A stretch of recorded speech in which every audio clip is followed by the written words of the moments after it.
Can you speak more to this idea of like questions and asking the right questions? Because I know that you do that heaps with your clients, right? Just picking the right Yeah, questions for them. yeah, absolutely. And the biggest one and the simplest one, and once again, I watched a video that you put out recently around, first work out or choose what it is you want to be, and then be it. Right. So I look at that from a human brain perspective, and similar to, the conscious mind sets the goal and the subconscious mind gets the goal. So if we're in control of the conscious part of our brain, you simply ask someone, what is it? What do you want? Yeah. What are the three things you want to be, or what do you want out of life? Now, I think a lot of people get stuck, guilty as charged, in the modern world because we have too many choices, right? And I often find this with myself as a parent or other parents I talk to. They often say, "Oh, I don't know how our parents did this. Like they had multiple more children." Now, I think they just had a lot greater level of certainty around what it is they had to do or what they wanted to be. And it kind of gives you that license to say, this is it. This is what I say yes to, and this is what I say no to.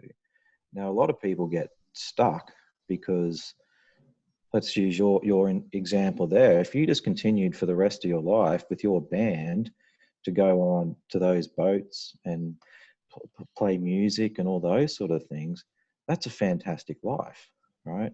But in the modern world, we've got so many choices of opportunities. A lot of people just forget just to go, well, what is it that I want to do and want to be, and stick to that. I had a conversation with a mentor of mine recently after what I went through, and he was sort of saying, that was tough. And I was like, yeah, well, everyone goes through something. It is what it is. And he had a tough situation in his life where his wife left him, and he brought up the equivalent of 7 children by himself.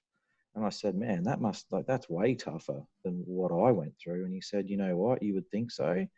But he said it was actually quite simple because all I had to do was make sure that those kids got an education, make sure they had a roof over their head, and make sure that they were fed.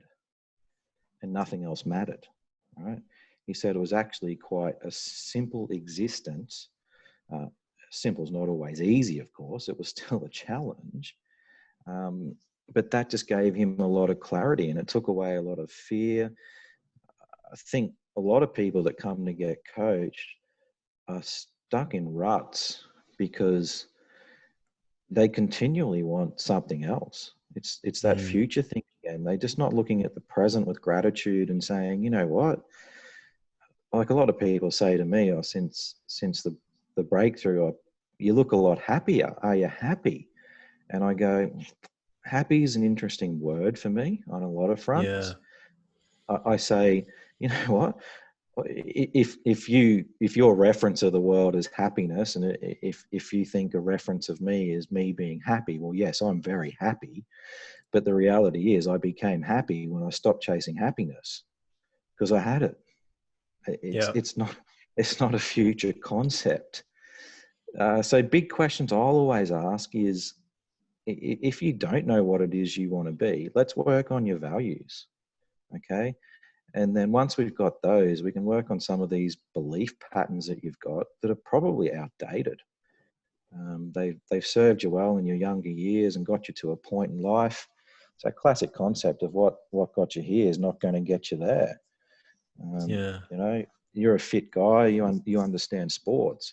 It's a similar thing that a lot of sports coaches have to do. They just have to go back across an athlete's stroke or style, pull it right back to its basics and just make one little incremental change, because it's the build-up. It's a build-up on all those patterns we've had since children, and we just take them with us, and we never stop and actually question them. And you can change your belief quite quickly, I believe. I've had to.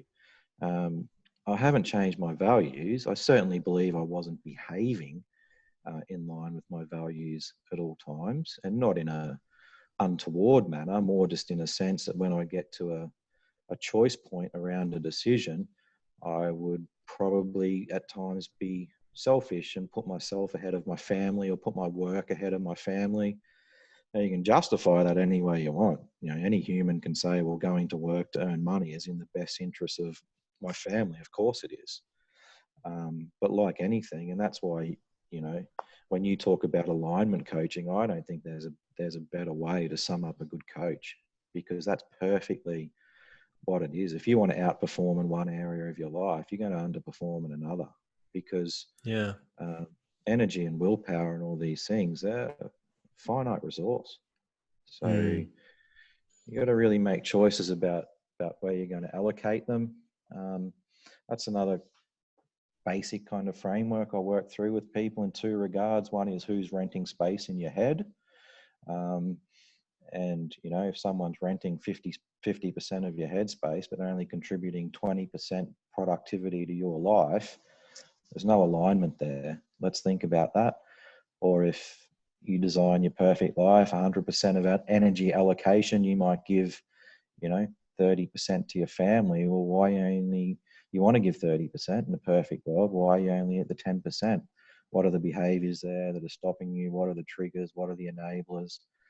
So that's getting to that core of the subconscious, I suppose, where, we will do everything within our power to railroad ourselves. That's just human nature. So how do we put those mechanisms in place to stop that happening? But you can't have that if you can't even consciously sit there and work out what it is you want to be. And once again, that'll get back to my empathetic side.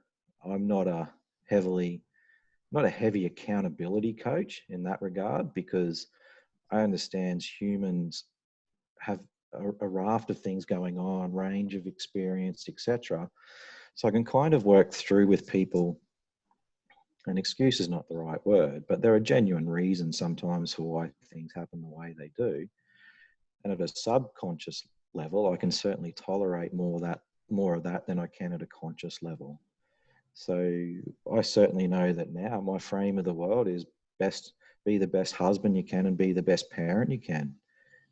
And that's my conscious certainty of what I do. And it's taken away a lot of fear. It makes my decision-making framework a hell of a lot easier.